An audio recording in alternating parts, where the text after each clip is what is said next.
Good afternoon. Welcome to the continuation of the Committee of Conference on House Bill 2.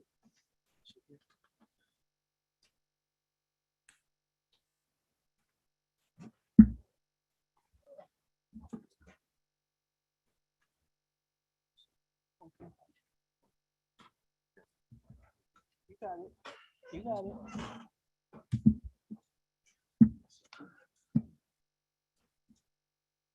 Mr. Kane,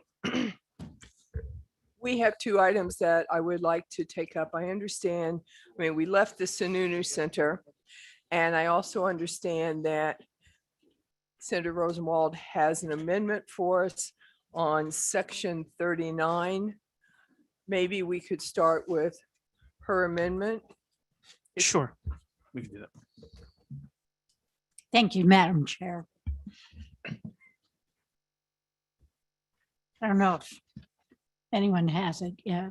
I don't think so. Section 39, Page it's 24. 37 to 40, and it starts on page 20, if you want to look in your side-by-sides. Yes, thank you. Actually, this amendment refers specifically to language in the middle of page 24. And Okay, please look to page 24. We're looking, Yep. if you're at home, we're looking at amendment 2021-2012S. Please, Senator. thank you, Madam Chair. This amendment removes the mandatory ultrasounds that are in the language of House Bill 2 required for before any abortion can be performed in New Hampshire. And I bring this before the conference committee because mandatory ultrasounds before all abortions defies medical standards, which the legislature is not qualified to do. They are unnecessary and they will contribute to higher medical spending and likely increased healthcare premiums. The American College of Obstetrics and Gynecologists have stated that routine ultrasounds are not considered medically necessary as a component of first trimester abortions. And to quote from their guidance, for patients with regular menstrual cycles, a certain last menstrual period within the prior 56 days and no signs, symptoms, or risk factors for ectopic pregnancy, a clinical examination or ultrasound examination is not necessary before medication abortion.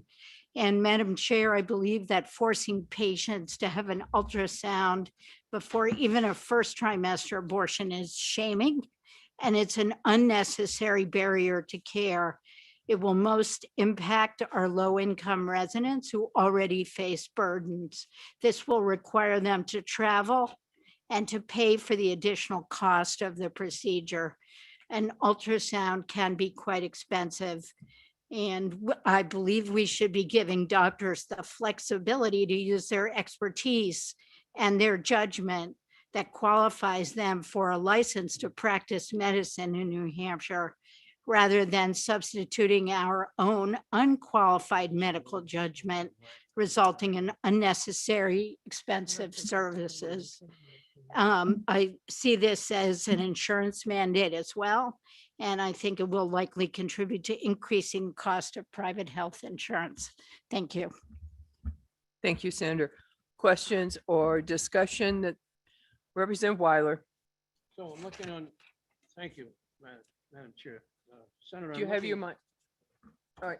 Let Thank me you. just say this. We have some construction equipment working outside.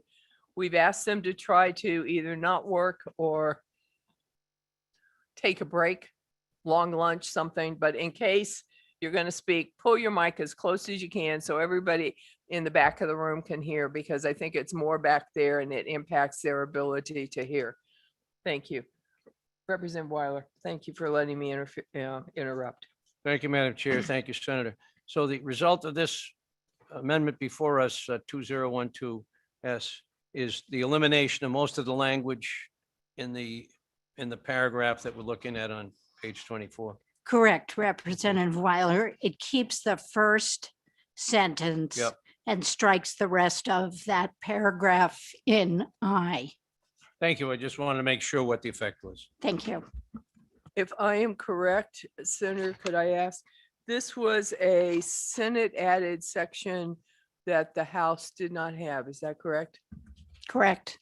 Okay. Representative Edwards, do you have a question? Thank you, Madam Chair. I do have a question. As I understand the history of requiring ultrasounds before an abortion, it's been primarily about providing the mother an opportunity to really provide informed consent, that the ultrasound images can be useful for that mother to connect to the baby that's inside of her so that she's better able to make a decision about whether or not she wants to go forward with the procedure. That's my understanding of the history. Could you speak to that concern? Well, it's not the medical standard. That may be the history of non-medical people. But I think the result of that is to imply that women are not capable of making decisions about their own families, bodies, economic security and future without intervention that's not considered medically necessary. Follow up? Yes, I just want to point out that I've not implied that women are not capable of making these medical decisions. I asked you a question about the history, and I just want to be clear that I think women are fully capable of making informed medical decisions. Okay, we have we have amendment 2021-2012S. We've discussed it. We do not at the moment have a motion. I'd like to move it. Senator Rosenwald moves her amendment 2021-2012S. Is there a second? Seeing no second, we will not be proceeding with this amendment. Thank you for your work, Senator Rosenwald. I'm Thank sorry you. this is like many of my suggestions for the budget. They just don't go anywhere. Especially the one that gets me a new car or something. Mr. Kane, we had a fairly exhaustive, but not totally exhaustive Sununu Center discussion. We had a couple of ideas for an amendment. We may have had two amendments. One of them incorporated something that Representative Wallner thought she wanted to go ahead with, which I said I would put in my name, which was fine. She has decided not to go ahead with that amendment. So do we have an amendment on the Sununu Center that we can bring forward at this time? Not yet. Okay, So not yet. not yet. Do we have an amendment on that wonderful dedicated fund that we were allowed to put $1 in and it could grow no more than a maximum of $1? Yes, 1995H is an amendment we'll hand out now. And that has to do with the COVID-19 Micro Enterprise Relief Fund, as well as the Save Our Granite Stages Fund.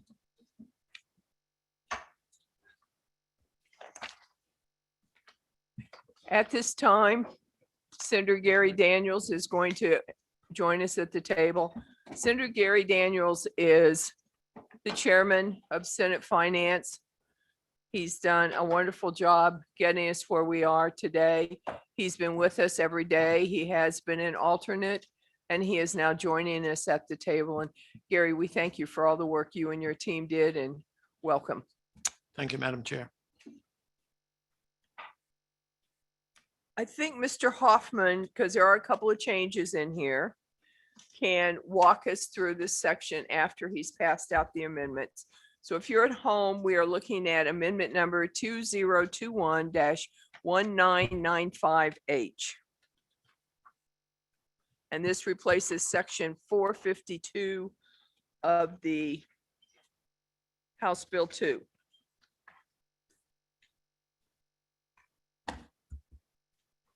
Can you hear me okay? Yes, it's on page 349 if you're looking at the big books. Yes, Mr. Hoffman, we can.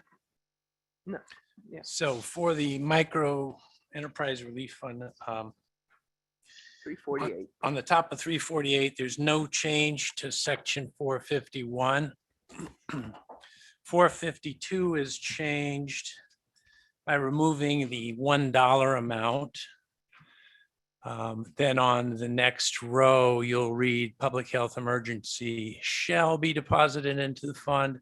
That's been changed to may be deposited into the fund. And then the row below it that says provided that at no time shall the balance of the fund exceed $1, that is removed. And in Roman numeral 2, you'll see up to $1, that is taken out.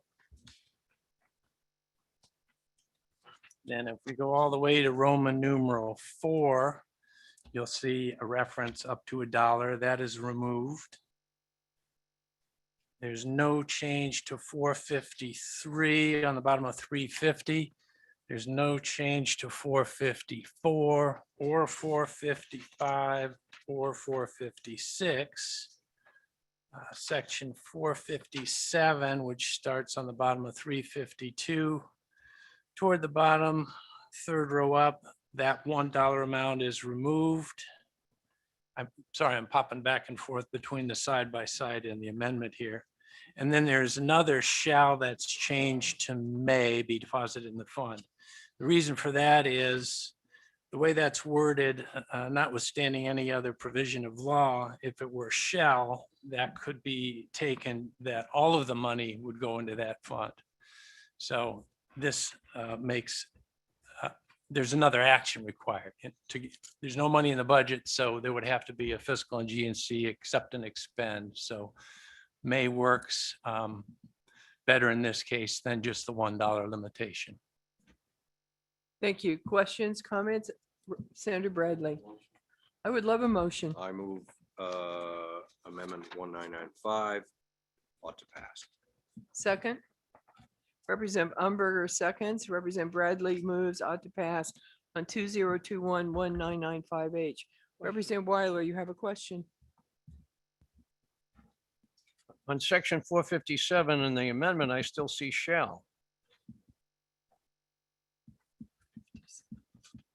What line number are you on? I'm on both line 15 and line 19.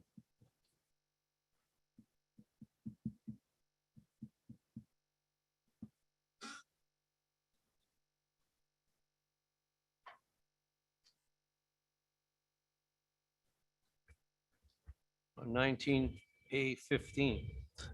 Yeah, I think those shells representative are consistent. So the first one on line 15 is just the standard language shall be appropriated for 22. So what that does is there's no money in here that's appropriated, but it just makes sure that it's specifically related to 22, and that gives direction on what that fund will be used for. The second shell on 19 is the standard shall be non-lapsing, just to give the treasurer a in Department of Administrative Services clear direction that anything that does go into that fund based on that further action that Mike Hoffman talked about would be non-lapsing. Excuse. Follow up?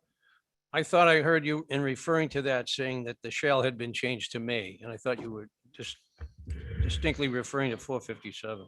Yeah, let me just move to Mike. I don't know if he was talking about the 21, line 21. Yes, on row 21, that used to read shall, and that was changed to may. May be deposited. Okay, that was the one. All right, thank you. Appreciate it. Okay, we have a motion on the floor and a second. If House members are in favor, would you please raise your hand? Senator Morse, the Senate.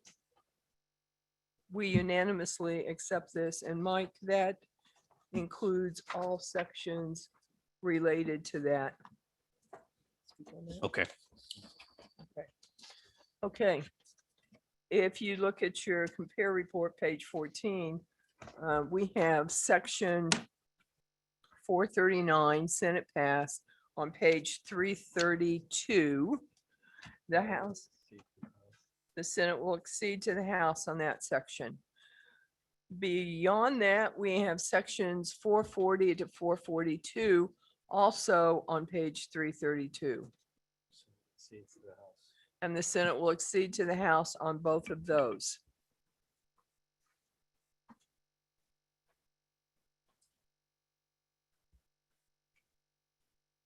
Mike, do we know how long it's going to be before we get this Sununu Center amendment? I would say at least 15 minutes. There is one item, though, I could bring you to if you'd like, based on an action in another committee conference today. Yes, Sure. let's do that.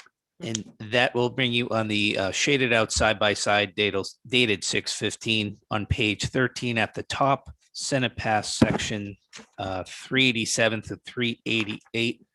Actually, I'm sorry. Is that the wrong one, Mickey? It's the wrong one. Mickey will tell you the actual place to go. You just ignore everything I just said.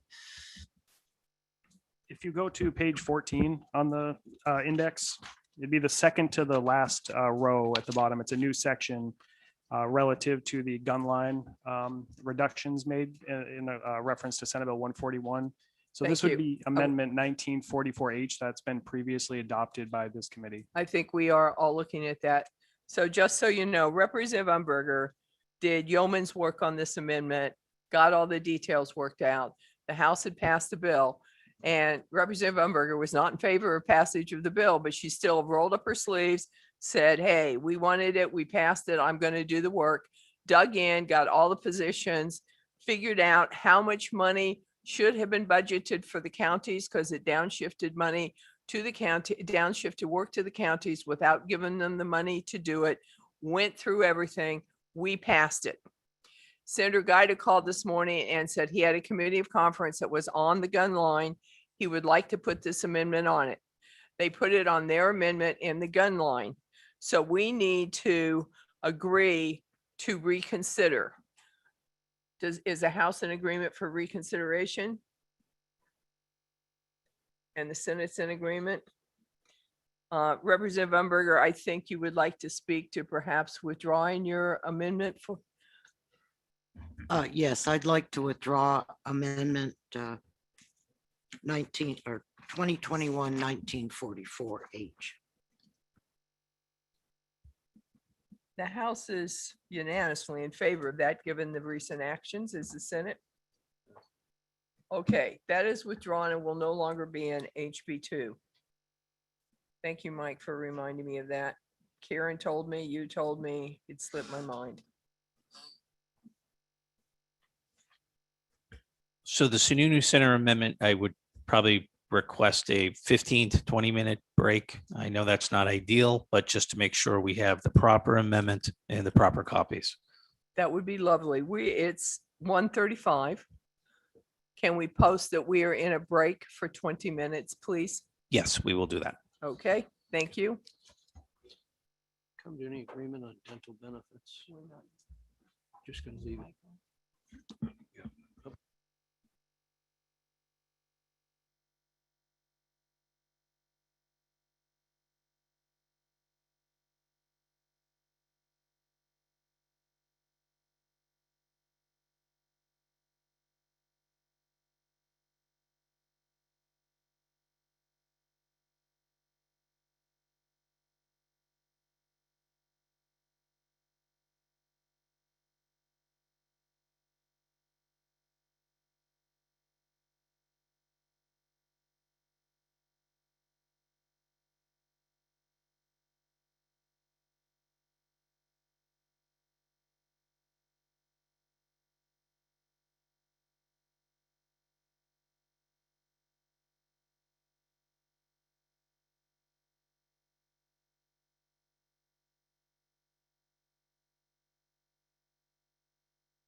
Okay. Does everybody have a copy of 2021-2024H?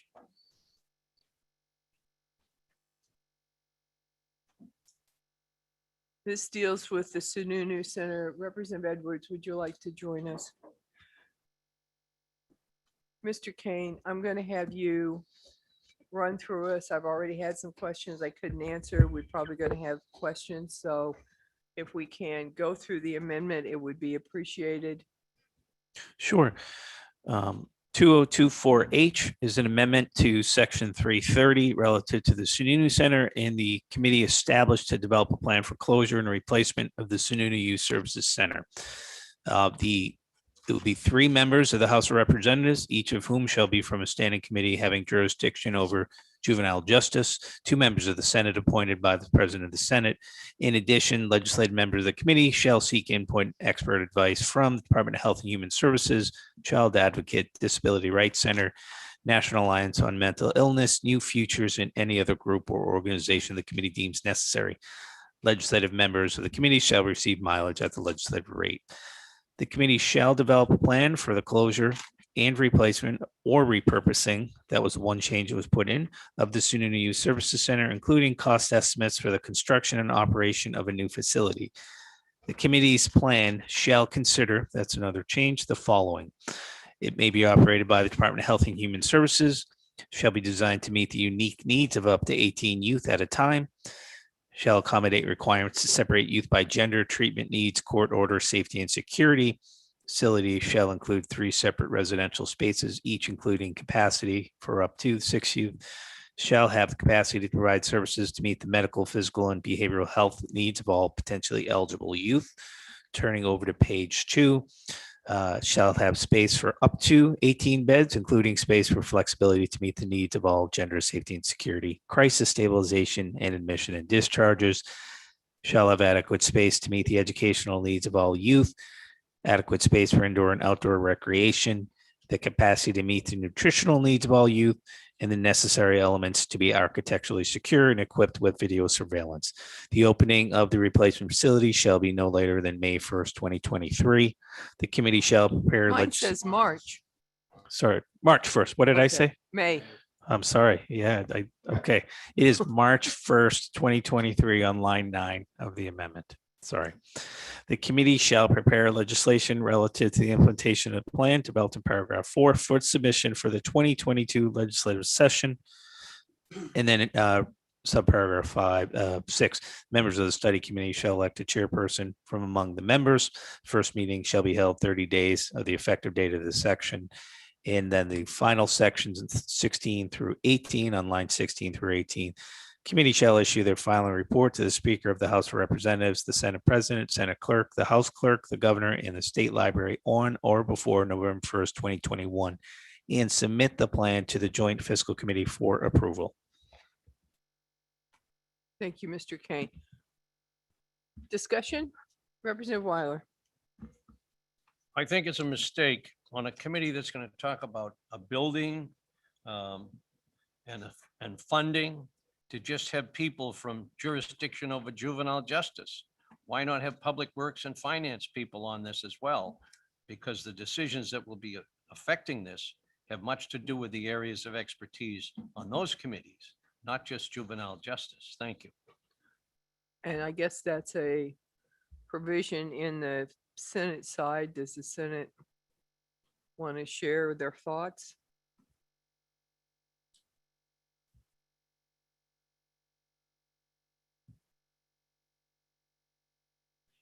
Well, they're mulling that over. So Representative Umberger, yes.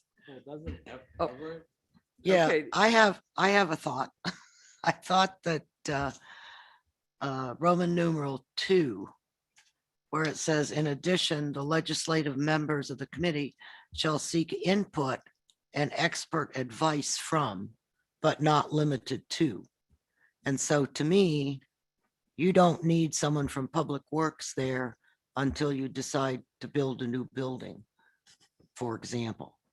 So I think that, to me anyhow, that would cover the comments that Representative Weiler made, but that's just my thought. I guess it does say any other group or organization the committee deems necessary, so it opens the door for them to contact anybody. Or not. Representative Weiler? Contact anybody or not.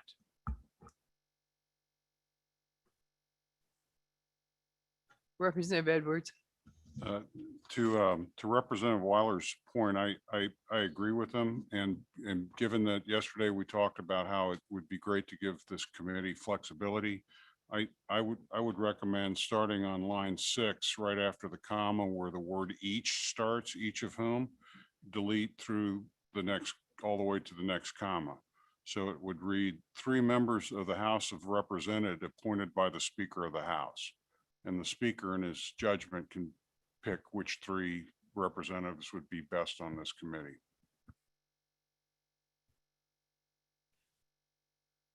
I think one of the concerns which Representative Wallner mentioned to me before we sat back down was that this committee will have a lot to do with money as well, but nobody is specifically invited to sit on this committee from finance. And I think we've seen a couple of other bills this year, that criminal justice bill that we just rescinded the amendment that Representative Umberger had to work on to resolve all the issues after it passed, that did have financial implications. How does the Senate feel about that?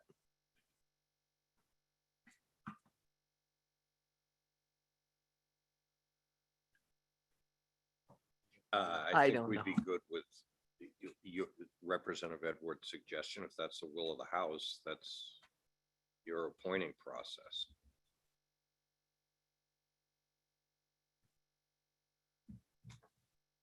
Okay, let's hold that thought while we continue to work on this. What else do we have? Ladies and gentlemen, I know we've just seen this for the first time, but it does use much of the language that has been in our compare bill, includes what we talked about yesterday. So it's not brand new. We've just seen it for the first time. Representative Edwards. Thank you, Madam Chair. And this is just to make sure that we're all clear on the legislative intent. On the second page, line 1, it says, it shall have space for up to 18 beds, including space for flexibility. I think when we went from 5 to 18, that implied that we want to have flexibility. And so I would hate the committee to think that they need 18 beds plus more space for more flexibility. I just say that within the 18, they're building the flexibility. And I'm not proposing we change anything. I'm just trying to make sure that our legislative intent is clear. Okay. Anything else? Representative Weiler. We have VLAX that's providing an excellent job in remote learning, and I hope we take that into account, so we don't think we have to have a dozen teachers for each grade and subject, that they can just sign up for a VLAX course. If there's one person taking 6th grade English, we don't need to have a teacher specifically for that. We can have an online course. I'm glad that we have that capability. Thank you. Mr. Kane, question for you. I believe you heard Representative Edwards' point on page 1, line 6 and line 7, that we would have 3 members of the House of Representatives, each of whom shall be from a standing committee appointed by the Speaker of the House. We all sit on standing committees, so I think that will be okay. Do we have to wait for more paperwork? No, Or if is you, that something you could magically make happen for us? we will magically make it happen. Excellent. Are Senator you- Are Bradley. you ready for a motion, Madam Chair? I am Senator I Bradley. have a question. Representative Umberger has a question. Sorry. Representative Edwards recommended that we take out from each of whom shall be from a standing committee having jurisdiction over juvenile justice. And what I thought I heard you say, I left in each of whom shall be from a standing committee, which would include finance. okay, I just want to, Because we are a standing committee. Mhm. We're the policy committee that deals with money, but we Right. are a standing policy committee. okay. And the other question I have is on the number of beds. Is the way this is written, they don't have to have 18 beds. No, They that's can why it have- says up to. They can have some other number is what, is that, am I interpreting that correctly? Yes, line 24 on page 1 begins this. It says, it shall be designed to meet the unique needs of up to 18 youth. And then it goes through and says. Yep.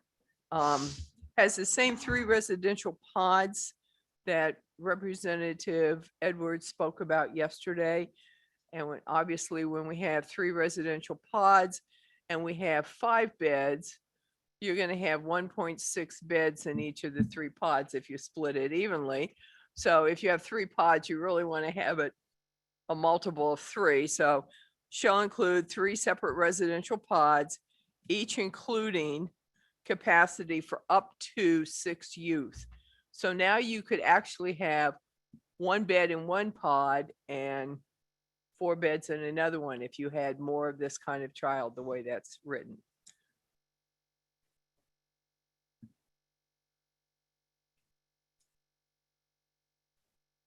Maybe we're ready for a motion now, Senator Bradley. I'll move that we approve the amendment with your changes that you referred to as LBA magic. Is there a second to that? Second. Representative Weiler seconds. If the House is in favor, will you please raise your hand? Senate? Okay, Mr. Kane, we do have a great deal of open space related to the Sununu Center, starting on page 11. Have we now dealt with every one of those sections? We would just need the intent of the committee to be stated if the House will accede to the Senate's position after that amendment that was just adopted. Okay, then the House does accede to the Senate position with the adoption of Amendment 2021-2024H as changed with LBA magic, Yes. is amended with LBA magic. And the top of page 12, that includes all of those as well, correct, Mr. Kane? That's correct. Straight through on the section 330.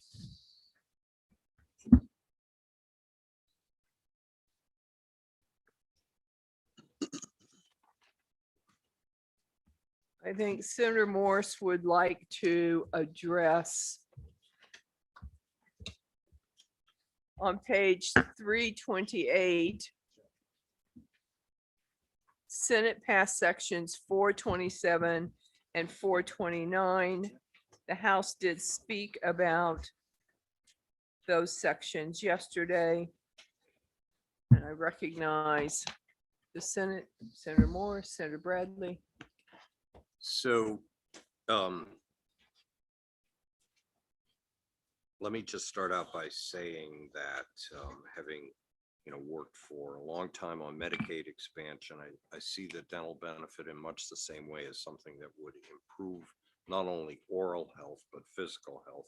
The Senate, and it was in my committee, the Health and Human Services Committee, took a lot of testimony from physicians, dentists, et cetera, that talked of the correlation between good oral health and good overall physical health. It's unfortunate that the cost savings that we would enjoy from better physical health have never, to the best of my knowledge, ever been delineated in a cost benefit analysis, but every medical professional has testified to that effect. So the Senate has supported the dental benefit in the previous session. In this session, the costs, general fund costs, are about $6 to $7 million. It's estimated over the course of a year. The way that the language is structured,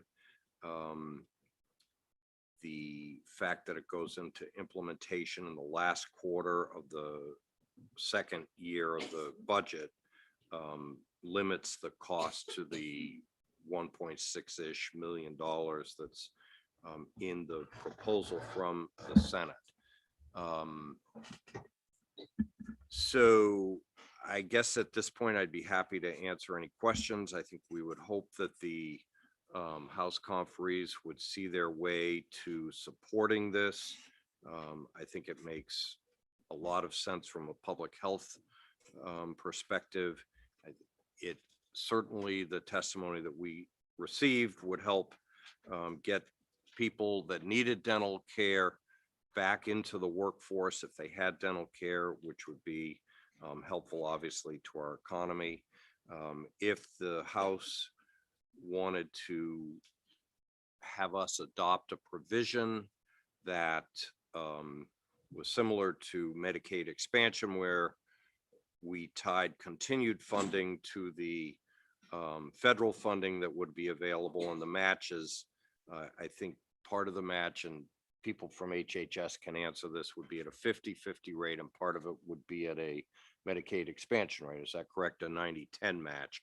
So it would bring a significant amount of money, federal resources, into the state of New Hampshire.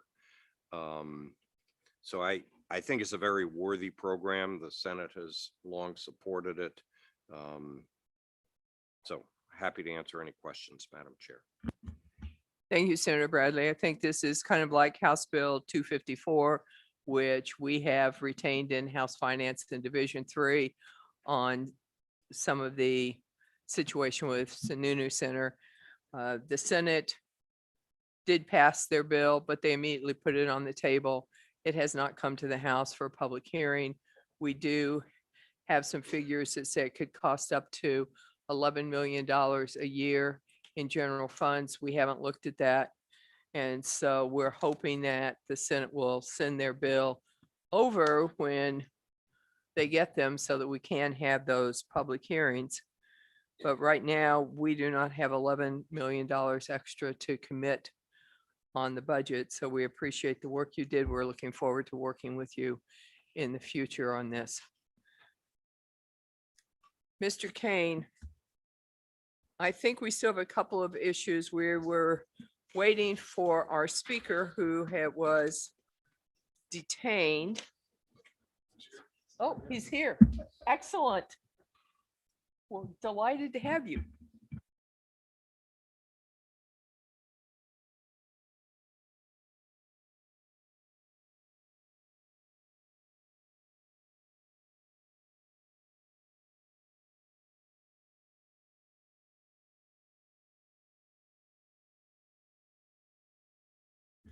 Mr. Kane, it's my understanding that we do have an amendment on language that was the equivalent of House Bill 417, the Committee of Conference. Mr. Shea says, yes, we do. And if we could proceed with that.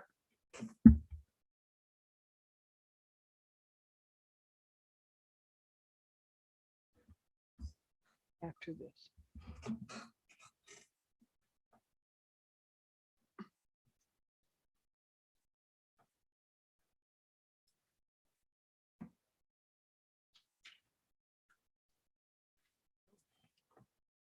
Thank you, Mike.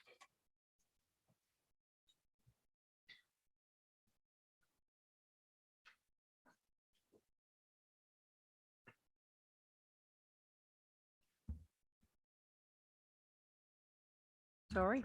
They're passing out amendment 2021-2017S, which is being offered by Senator Morse, Senator Bradley, Representative Packard, and myself.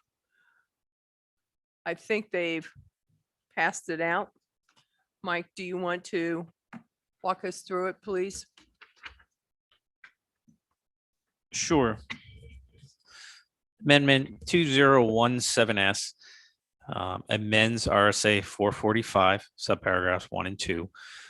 One of the changes you'll see beginning on page 8 through page 11 relative to the governor shall notify the Speaker of the House of Representatives and the Senate President of the impending issuance of emergency orders under this section and provide a description of such orders.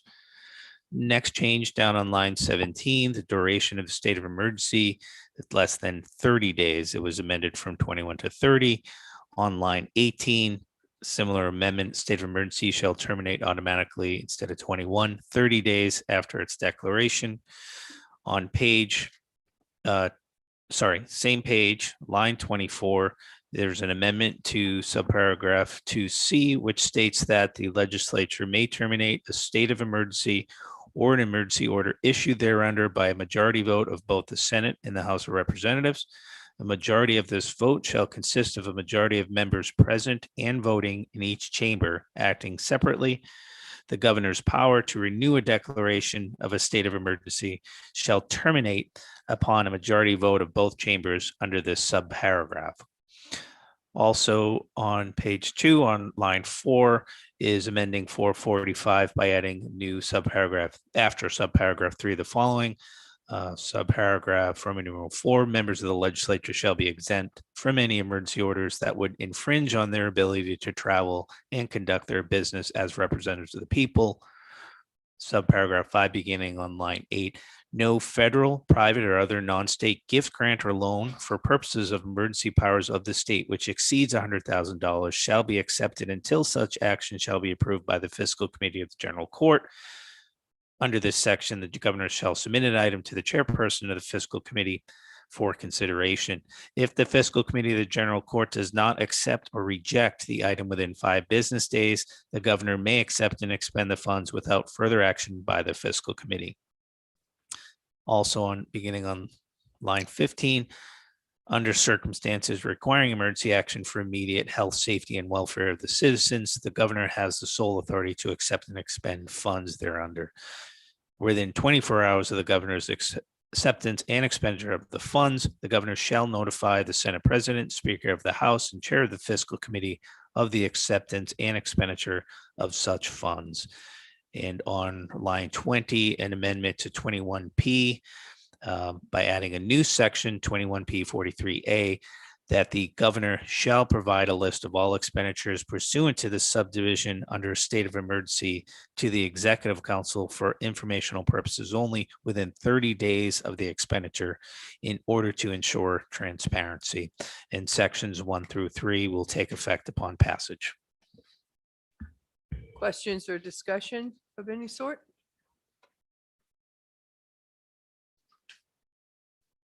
Senator Bradley?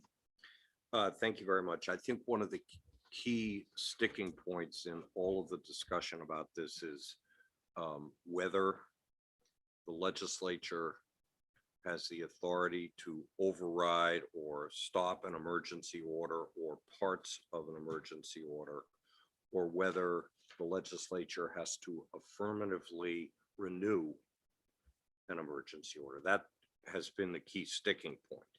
If it's the legislature overriding the governor, that's an affirmative action in much the same way constitutionally that we would pass a law by majority vote to put a piece of legislation on the governor's desk. That's an affirmative action by both bodies, the House and the Senate. Obviously, if the governor disagrees, he or she vetoes it, and by a 2/3 majority, we as the House and Senate have the ability to override. So flipping the script, so to speak, to say that the legislature has to affirmatively agree to continue an emergency order is way outside the traditional and I think constitutional checks and balances that we have in New Hampshire upon a governor's authority. It would allow either the Senate or the House to decline to move forward with an emergency order, or potentially at the discretion of the Senate President or the Speaker, decline to even meet and consider it. And so the emergency order would then cease to exist by that action. That, I think, is somewhat unprecedented in how we traditionally do business. The one thing that I would add, that if you look at the amendment 2021, constitutionally, when the legislature objects to an action of the governor in terms of legislation, it takes 2/3. This is a majority vote of both the Senate and the House. So a simple majority in this case for an emergency order would override either the entire emergency order or specific emergency orders. That was one of the key distinctions that the Senate made when we passed 417, is that current law allows override provision of an entire order, but not specific orders. So by doing that, I think by doing this, if we do this, and my understanding is the governor is supportive of this, and it's been scrutinized extensively by the governor's office.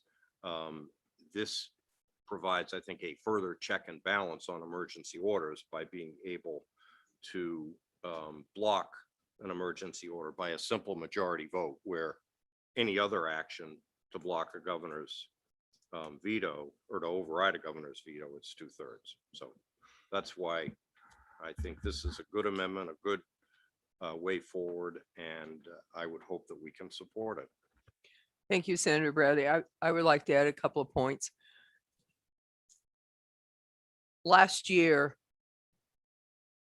then Speaker Shurtleff arbitrarily sent the legislature home and locked us out. Whether we wanted to come work or not, we were totally, all of us, locked out of the State House, locked out of the LOB.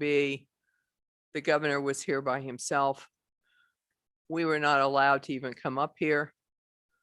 People have said to me, well, he wasn't talking to the legislature. They forget that the speaker at that time locked us out.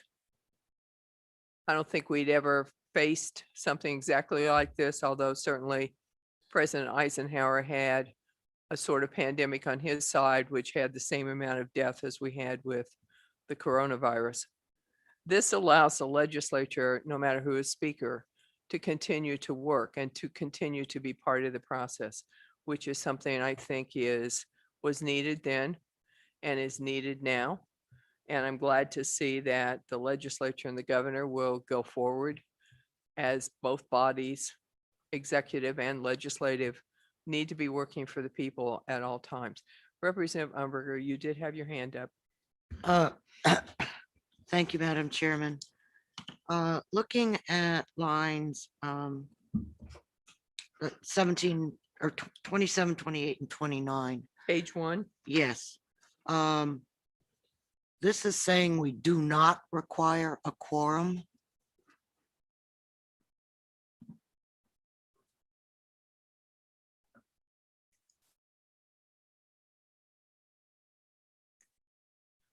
I'm not qualified to answer that question, so I'm kind of hoping that somebody who's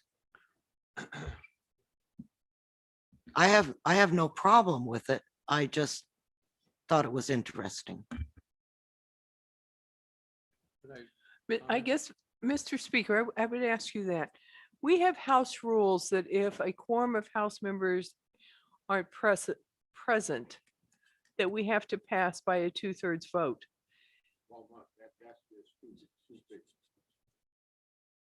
Press the red button. No, just press the red button. It'll be okay. I'll stay on. Yeah, there's two phases to that. I mean, if we drop below, well, whatever the number is, 260, 264 or whatever, depending on how many members we have at that time, then you have to pass by 2/3 vote.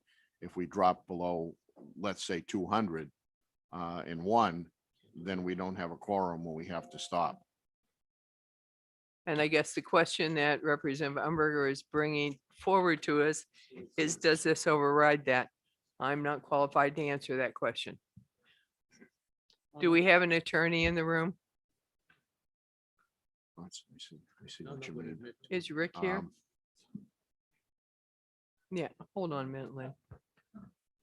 I certainly don't want to make a determination unless, somebody gives us a legal explanation, but I would assume that our rules would still be in play, even That- with this. That's that what if I we would drop, think. that we need at least, 201, if we had, all 400 members, that we would have to have at least a minimum of 201 there. Nothing in this bill suspends House rules.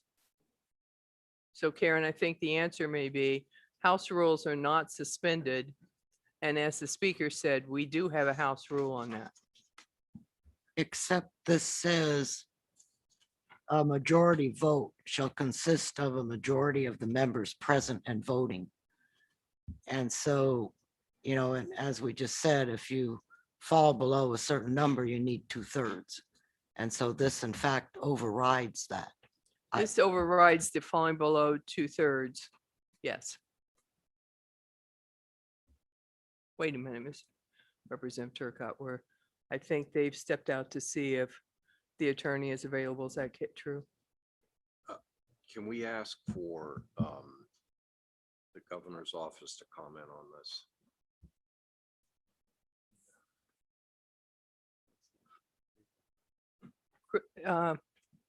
Mr. Elms, the senator asked very politely if the governor's office would like to comment on this. And you're not obliged to say yes, and I'm looking at your face, but if you wanted to, we would be happy to have you comment. Do we have a microphone back there now?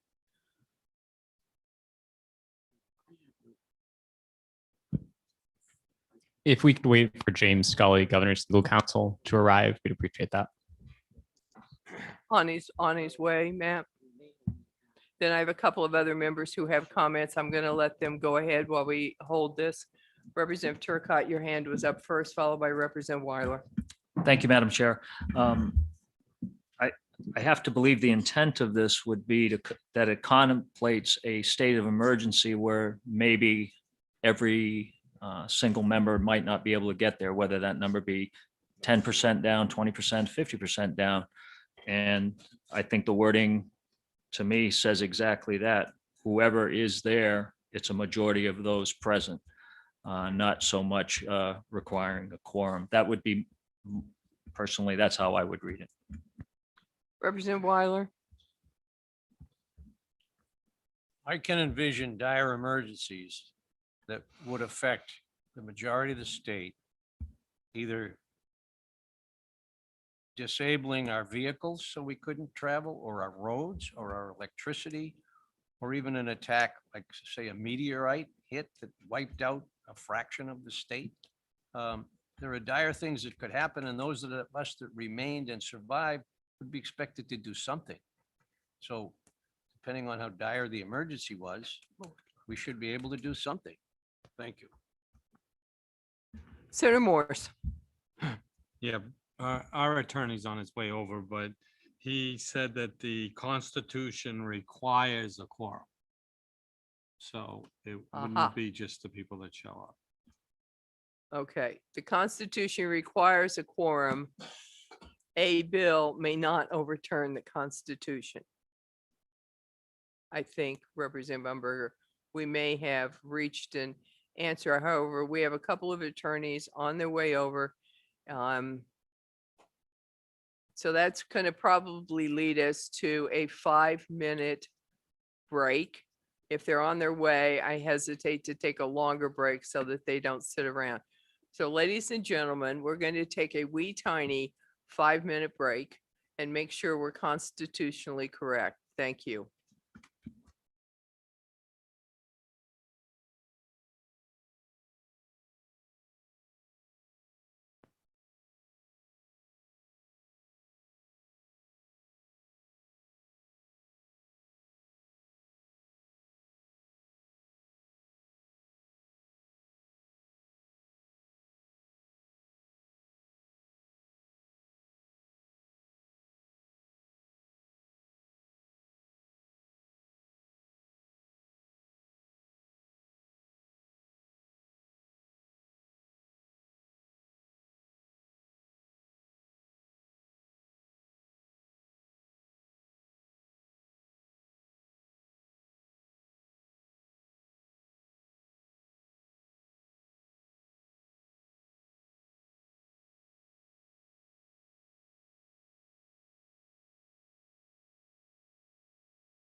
Yep, we do.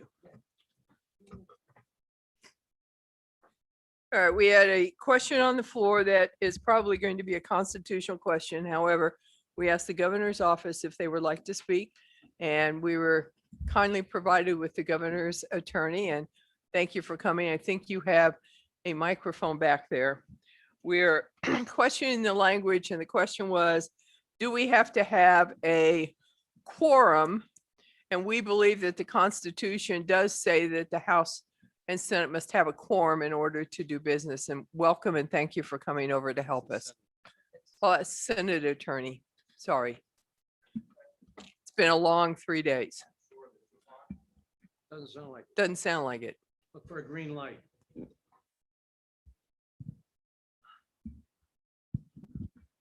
How's that? Yep. it's Well, on. perfect. Yes, the quorum is required for either the Senate or the House to conduct any business. So In the Constitution, correct? in the Constitution. Okay. And it can't be changed by statute, obviously. Thank you. And I think the speaker, our speaker has the language from the Constitution he can read for us, so we all know what we're dealing with here. Thank you, Madam Chair. Article 20, quorum, what constitutes?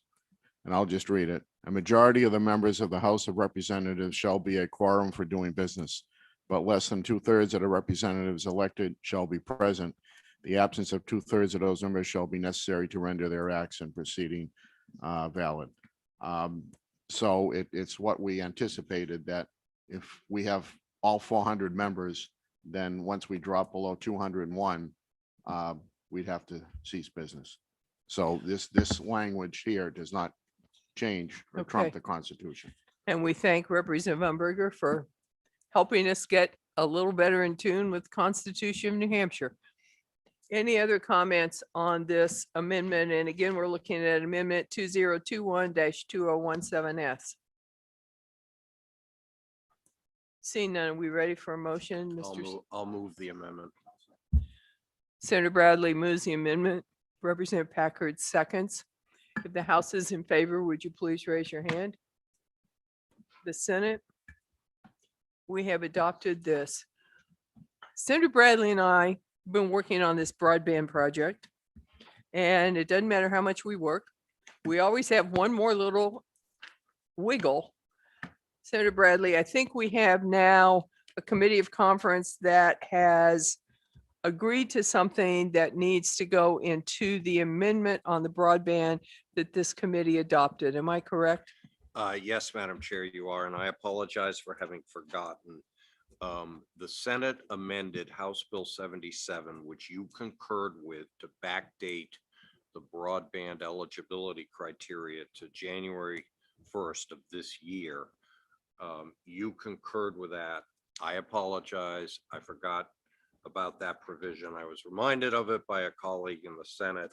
And so if you go to House Bill 77, it is Section 2, Broadband Matching Grant Initiative. It does do the backdating. It's contingency language. I think that the legislative budget assistant and OLS can, as we're saying with some frequency now, work their magic to make sure that that provision is included in the broadband language. And so I would move that. I would Obviously, second both that. the Senate and House have already voted for this provision. Again, I apologize for having dropped it. Okay, I would second the motion by Senator Bradley to move this into the amendment we adopted on broadband. We intended it to be encompassing of what we're doing. Most of this money is coming, in fact, I think all of it is coming from the ARPA funds that we're getting from the federal government to help our rural towns and counties have better broadband access, which we found out was woefully inadequate in many cases as students tried to do remote learning. So the House, if you're in favor of adding that language, please show your hands. We're unanimous, the Senate. Mr. Kane, once again, that little magical wand will fix this. Yes, we'll work with OLS to fix this. Yes. Thank you. No, it was an amendment we added. The House is going to take a break and take a caucus, and we're going to be in room 212. I would anticipate half an hour, Mr. Speaker. We're going to take a break for 30 minutes. We will be back in 30 minutes. The time is 2:43. So that will put us a little bit after 3 o'clock. And we will be back. Thank you.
Okay, we are back from our break.